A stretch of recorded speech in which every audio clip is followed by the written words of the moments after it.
মাধ্যমিক 2026 আজকের এই ভিডিওতে তোমাদের সম্পূর্ণ ইতিহাসের সম্পূর্ণ সাজেশন পোস্ট করতে চলেছি। প্রথম থেকে শেষ পর্যন্ত অর্থাৎ অষ্টম অধ্যায় পর্যন্ত লাস্ট মিনিট সাজেশন আজকের এই ভিডিওতে পোস্ট করতে চলেছি।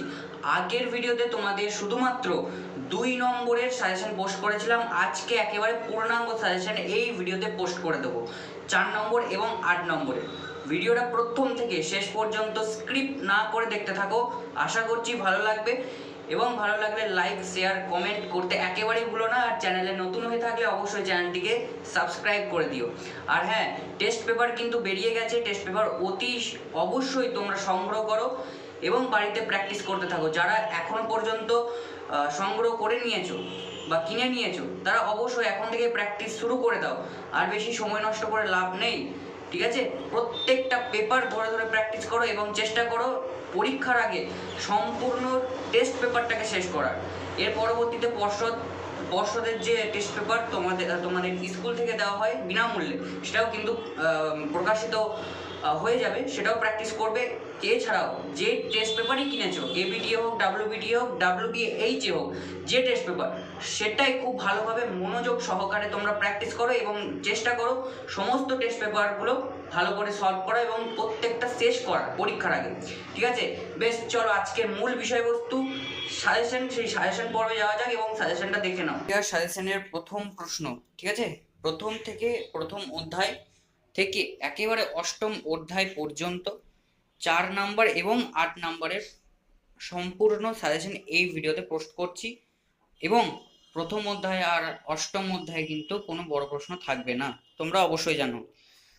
দেখো, প্রথম অধ্যায়ের 4 নম্বরের প্রশ্ন: পরিবেশের ইতিহাস, খাদ্যাভ্যাসের ইতিহাস, খেলাধুলার ইতিহাস আর পোশাক পরিচ্ছদের ইতিহাস সম্পর্কে টিকা হিসেবেও কিন্তু আসতে পারে, বা বলতে পারে যে খাদ্যাভ্যাসের ইতিহাস সম্পর্কে যা জানো লেখো, বা পরিবেশের ইতিহাস সম্পর্কে যা জানো লেখো। ঠিক আছে, যেরকম ভাবে আসুক উত্তর কিন্তু একই হবে। তারপর যেটা সম্পূর্ণ গুরুত্বপূর্ণ, সব থেকে গুরুত্বপূর্ণ প্রশ্ন, সেটা হচ্ছে নারীর ইতিহাস চর্চা। ঠিক আছে, নারীর ইতিহাস চর্চা সম্বন্ধে টিকাও আসতে পারে, বা এরকম ভাবে কিন্তু প্রশ্ন থাকতে পারে। তো এই প্রশ্নটা কিন্তু অবশ্যই ভালোভাবে করে রাখো, নারী সম্বন্ধে, নারী ইতিহাস সম্বন্ধে এই প্রশ্নটা কিন্তু খুব ভালোভাবে করে রাখো। তারপর দেখো 3 নম্বর প্রশ্ন: নতুন ভারতের ইতিহাসের উপাদান রূপে বিপিনচন্দ্র পালের আত্মজীবনী 70 বৎসর গুরুত্বপূর্ণ কেন? 4 নম্বর: কন্যা ইন্দিরা গান্ধীকে লেখা পিতা জওহরলাল নেহেরুর চিঠির বিষয়বস্তু সম্পর্কে আলোচনা করো। 5 নম্বর প্রশ্ন: ইতিহাসের তথ্য সংগ্রহে ইন্টারনেটের সুবিধা অসুবিধাগুলি ব্যাখ্যা করো। এটাও কিন্তু আসার মতো একটা প্রশ্ন, করে রাখবে। 6 নম্বর প্রশ্ন: বঙ্গদর্শন নামক সাময়িক পত্রিকা থেকে কিভাবে ভারতের ইতিহাসের উপাদান পাওয়া যায় বা উপাদান সম্পর্কে ধারণা পাওয়া যায়। 7 নম্বর প্রশ্ন: বিজ্ঞান, প্রযুক্তি ও চিকিৎসাবিদ্যার ইতিহাস চর্চার বৈশিষ্ট্যগুলি ব্যাখ্যা করো। 8 নম্বর প্রশ্ন: নতুন সামাজিক ইতিহাসের প্রেক্ষাপট বিশ্লেষণ করো। তারপর দেখো দ্বিতীয় অধ্যায়ের 4 নম্বরের প্রশ্ন। প্রথম অধ্যায়ে কিন্তু বড় প্রশ্ন হবে না, মানে 8 নম্বরের প্রশ্ন হবে না।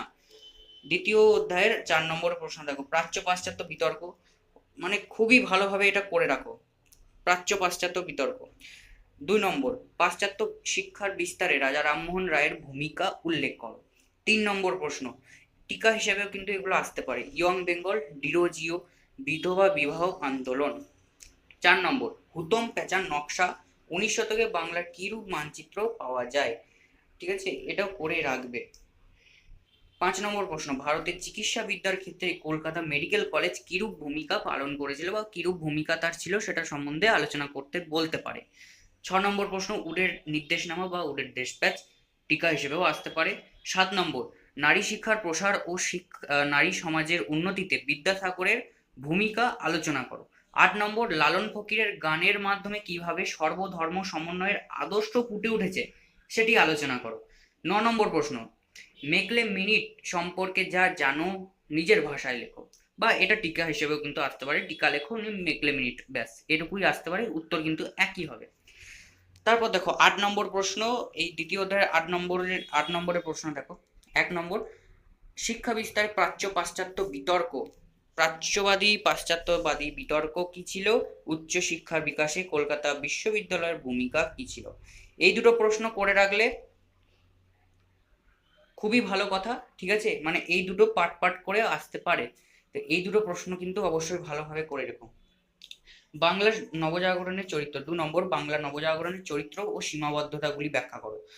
3 নম্বর প্রশ্ন, শ্রী রামকৃষ্ণ দেবের সর্বধর্ম সমন্বয়বাদী মতদর্শকে তুমি কিভাবে ব্যাখ্যা করবে? বিবেকানন্দের ধর্ম সংস্কারের অভিমুখগুলি ব্যাখ্যা করো। মানে বিবেকানন্দ কি কি ধর্ম সংস্কার করেছিলেন সেগুলো 4 থেকে 5টা পয়েন্টের মধ্যে লিখলেই তোমার যথেষ্ট। তারপর 4 নম্বর, বিদ্যাসাগরের নেতৃত্বে বিধবা বিবাহ আন্দোলনের সংক্ষিপ্ত বিবরণ দাও। বিদ্যাসাগর কতটা সাফল্য অর্জন করেছিল তার সম্পর্কে কিছু লেখো। তৃতীয় অধ্যায় চলে এসো। তৃতীয় অধ্যায়ের 4 নম্বরের পূর্ণমান 4-এর প্রশ্নগুলো দেখো। প্রথম প্রশ্ন, সাঁওতাল বিদ্রোহ সম্পর্কে যা জানো লেখো। 2 নম্বর, কি উদ্দেশ্যে ঔপনিবেশিক সরকার আইন প্রণয়ন করে?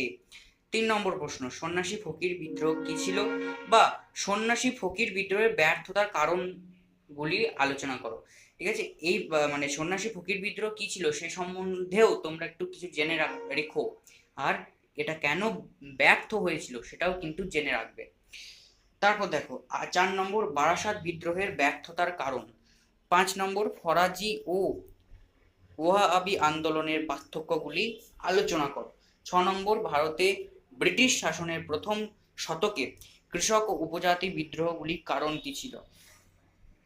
7 নম্বর, চুয়ার বিদ্রোহ, টিকা চুয়ার বিদ্রোহ। 8 নম্বর, কোল বিদ্রোহের কারণগুলি উল্লেখ করো। 9 নম্বর, দুদু মিঞ্চা স্মরণীয় কেন? দেখো এই প্রশ্নটা মানে এবারে আসার মতো একটা প্রশ্ন হতে পারে, ঠিক আছে, এই প্রশ্নটা একটু ভালোভাবে দেখে রাখো। বিভিন্ন স্কুলে টেস্ট পরীক্ষাতে দিয়েছিল, তো টেস্ট পরীক্ষাতে এসছে বলে যে ফাইনালে চলে আসবে তা নয়, কিন্তু করে রাখো, ঠিক আছে। দুদু মিঞ্চা স্মরণীয় কেন 2 নম্বর হিসেবেও আসতে পারে, সেহেতু করে রাখাই ভালো। 10 নম্বর, ফরাজি ও ওয়াহাবি আন্দোলনের মধ্যে সাদৃশ্যগুলি কি ছিল তা আলোচনা করো। 8 নম্বর, পূর্ণমান 8 দেখে নাও। প্রথম প্রশ্ন, ইস্ট ইন্ডিয়া কোম্পানির আমলে বিভিন্ন উপজাতি বিদ্রোহের সংক্ষিপ্ত ইতিহাস আলোচনা করো। 2 নম্বর, নীল বিদ্রোহ কেন ঘটেছিল, এই বিদ্রোহের বৈশিষ্ট্যগুলি আলোচনা করো। আর 3 নম্বর প্রশ্ন, মুন্ডা বিদ্রোহের কারণ ও ফলাফলগুলি আলোচনা করো। ব্যাস, চলে এসো চতুর্থ অধ্যায়। চতুর্থ অধ্যায় পূর্ণমান 4-এর প্রশ্ন। প্রথম, হিন্দু মেলা ভারত সভা, ঠিক আছে, টিকা হিসেবেও আসতে পারো, বা হিন্দু মেলা উদ্দেশ্য কি ছিল, হিন্দু মেলা গঠনের উদ্দেশ্য কি ছিল, এভাবেও কিন্তু প্রশ্ন আসতে পারে। তারপর দেখো 2 নম্বর, মহারানী ঘোষণাপত্র সম্বন্ধে যা জানো লেখো। ইলবার্ট বিল। 3 নম্বর, ইলবার্ট বিল কি, ইউরোপীয়রা কেন এই বিলকে সমর্থন করেনি? 4 নম্বর প্রশ্ন, ঊনবিংশ শতকে সভা সমিতির যুগ বলা হয় কেন? 5 নম্বর প্রশ্ন, 1857 খ্রিস্টাব্দের বিদ্রোহ সম্পর্কে শিক্ষিত মধ্যবিত্ত বাঙালি শ্রেণীর মনোভাব কেমন ছিল? 6 নম্বর প্রশ্ন, গোরা উপন্যাস কিভাবে জাতীয়তাবাদী চেতনার বিস্তারে সহায়তা করে? গোরা উপন্যাস রবীন্দ্রনাথ ঠাকুরের, এটুকু মনে রেখো। 7 নম্বর, ব্রিটিশ ইন্ডিয়ান অ্যাসোসিয়েশন রাজনৈতিক তাৎপর্য ব্যাখ্যা করো। 8 নম্বর, জমিদার সভা সম্পর্কে যা জানা লেখো, বা এটা টিকা হিসেবেও কিন্তু আসতে পারে। 8 নম্বর, পূর্ণমান 8-এর প্রশ্ন। প্রথম প্রশ্ন, 1857 সালের মহাবিদ্রোহের প্রকৃতি ও চরিত্র বিশ্লেষণ করো। মহাবিদ্রোহকে ভারতের প্রথম স্বাধীনতা সংগ্রাম বলা যুক্তিযুক্ত না যুক্তিযুক্ত নয় সেটা তোমাকে ব্যাখ্যা করতেও দিতে পারে। দেখো, মহাবিদ্রোহ সম্বন্ধে পশ্চিমবঙ্গের সমস্ত মানে বলতে পারো 90% ছাত্রছাত্রীরাই এইবারে ধরে নিয়েছে যে এই প্রশ্নটা আসতে চলেছে। যদি এই প্রশ্নটা না এলো, এই প্রশ্নটা বদলে যদি এটা ঘুরিয়ে দিল, তাহলে কি করবে? সেহেতু এই প্রশ্নটা করে রাখবে, মহাবিদ্রোহকে ভারতের প্রথম স্বাধীনতা সংগ্রাম বলা যুক্তিযুক্ত কিনা সেটা ব্যাখ্যা করো, ঠিক আছে। 2 নম্বর দেখো, ব্রিটিশ বিরোধী জনমত গঠনে বাংলার সভা সমিতিগুলির বিবরণ দাও। 3 নম্বর, গগনেন্দ্রনাথ ঠাকুর কিভাবে তার অঙ্কিত ব্যঙ্গচিত্রের মাধ্যমে ঔপনিবেশিক সমাজের চিত্র তুলে ধরেছিলেন? ভারতের জাতীয়তাবাদের উন্মেষে বিবেকানন্দের রচিত বর্তমান ভারত গ্রন্থটির অবদান ব্যাখ্যা করো। 4 নম্বর প্রশ্ন, ভারতের জাতীয়তাবাদী চেতনার উন্মেষে বঙ্কিমচন্দ্রের আনন্দমঠ উপন্যাসের ভূমিকা ব্যাখ্যা করো। অবনীন্দ্রনাথ ঠাকুরের অঙ্কিত ভারত মাতা চিত্রটি বিখ্যাত কেন? 5 নম্বর প্রশ্ন, 19 শতকে লেখা ও রেখার মাধ্যমে কিভাবে ভারতের জাতীয়তাবাদী জাগরণ ঘটেছিল? পঞ্চম অধ্যায় চলে এসো। পঞ্চম অধ্যায়ের পূর্ণমান 4-এর প্রশ্নগুলো দেখো। প্রথম প্রশ্ন, বাংলার কারিগরি শিক্ষার বিকাশে বেঙ্গল টেকনিক্যাল ইনস্টিটিউটের ভূমিকা ব্যাখ্যা করো বা কেমন ছিল সেটা লেখো। 2 নম্বর প্রশ্ন, শ্রীরামপুর মিশন প্রেস কিভাবে একটি অগ্রণী মুদ্রণ প্রতিষ্ঠানে পরিণত হলো তা লেখো। 3 নম্বর প্রশ্ন, রবীন্দ্রনাথ ঠাকুর ও শান্তিনিকেতন ভাবনার বিভিন্ন দিকগুলি চিহ্নিত করো। 4 নম্বর, টিকা জগদীশচন্দ্র বসু। 5 নম্বর, ছাপাখানা বাংলায় শিক্ষা বিস্তারে কিরূপ পরিবর্তন এনেছিল। 6 নম্বর, Indian association for the cultivation of science সম্পর্কে টিকা লেখো। 7 নম্বর, ছাপাখানা বিকাশে উপেন্দ্র কিশোর রায়চৌধুরীর অবদান আলোচনা করো।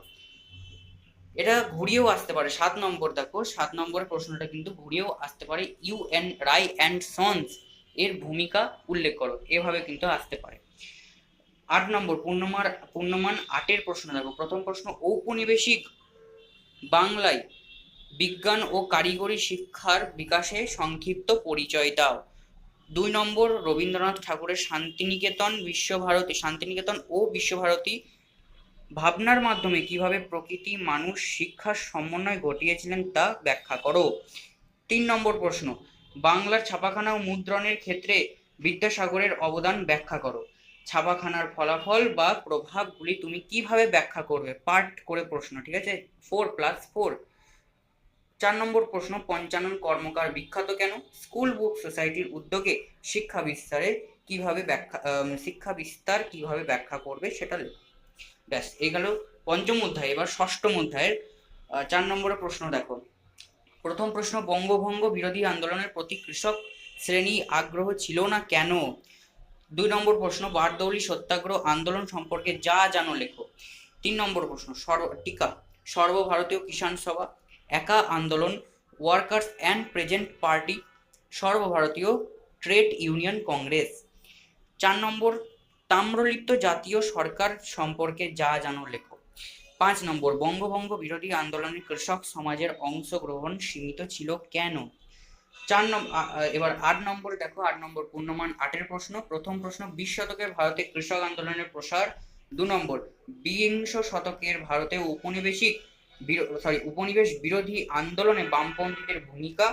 3 নম্বর প্রশ্ন, কংগ্রেসের অভ্যন্তরে সমাজতন্ত্র প্রসারে জওহরলাল নেহেরুর ভূমিকা আলোচনা করো। গান্ধী নেহেরুর বিতর্ক।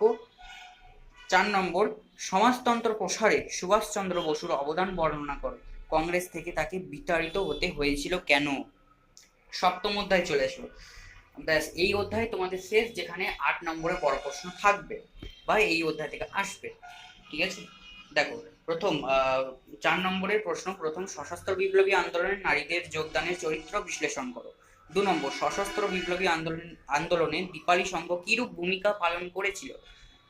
3 নম্বর, প্রফুল্ল চাকি ও ক্ষুদিরাম বসু স্মরণীয় কেন, অথবা মুজাফফরপুর ঘটনা কি? তারপর দেখো 4 নম্বর, বঙ্গভঙ্গ বিরোধী আন্দোলনে ছাত্র সমাজের ভূমিকা কি ছিল তা ব্যাখ্যা করো বা বিশ্লেষণ করো। 5 নম্বর, আইন অমান্য আন্দোলনে নারী সমাজের অবদান সংক্ষেপে আলোচনা করো। 6 নম্বর, রশিদ আলী দিবস কেন পালন করা হয়। 7 নম্বর, দলিত অধিকার বিষয়ে গান্ধী ও আম্বেদকরের মধ্যে মত পার্থক্য বিশ্লেষণ করো। এবার 8 নম্বর প্রশ্ন, মাত্র 3টে প্রশ্ন আছে। সশস্ত্র বিপ্লবী আন্দোলনে নারীদের বা ছাত্র সমাজের ভূমিকা দুটোই কিন্তু করে রাখবে, ঠিক আছে। তারপর 2 নম্বর দেখো, বাংলার নমসূত্র আন্দোলনের সংক্ষিপ্ত পরিচয় দাও। 3 নম্বর, বিপ্লবী আন্দোলনে নারীদের ভূমিকা কি ছিল তা ব্যাখ্যা করো। তারপর অষ্টম অধ্যায়ে শুধুমাত্র 4 নম্বরের প্রশ্ন, একটু বেশি প্রশ্নই আছে। দেশীয় রাজ্যগুলি ভারতভুক্তি প্রক্রিয়া বিশ্লেষণ করো। হায়দ্রাবাদ বা কাশ্মীর সমস্যা, মানে দুটোই করে রাখবে, দুটোই অনেকটাই একই ফরম্যাটেই হবে, কিছু কিছু জায়গায় চেঞ্জ আছে, সেগুলো একটু দেখে নিও। হায়দ্রাবাদ ও কাশ্মীর সমস্যা সম্পর্কে যা জানো লেখো। 3 নম্বর, উদ্বাস্তু সমস্যা সম্পর্কে যা জানো লেখো।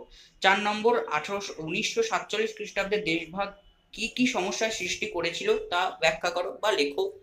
5 নম্বর, উদ্বাস্তু সমস্যার সমাধানে ভারত সরকার কি পদক্ষেপ গ্রহণ করেছিল।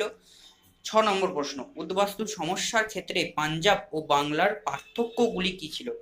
7 নম্বর প্রশ্ন, আত্মজীবনী ও স্মৃতিকথা, কোনোভাবেই যেন এটা বাদ দিও না, ঠিক আছে, এই প্রশ্নটাও কিন্তু আসতে পারে।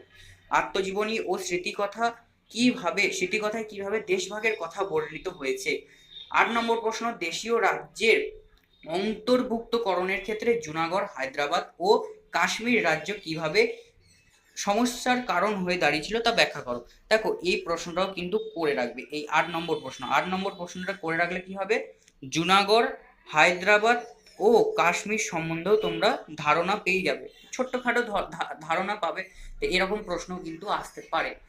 ঠিক আছে, বেশ, এই গেল তোমাদের সম্পূর্ণ একেবারে পূর্ণাঙ্গ সাজেশন প্রথম থেকে অষ্টম অধ্যায় পর্যন্ত। আশা করছি সাজেশনটা তোমাদের কাজে লাগবে। যে যে প্রশ্নগুলো এখন অবধি হয়নি সেগুলো অবশ্যই অতি অবশ্যই করে রাখার চেষ্টা করো।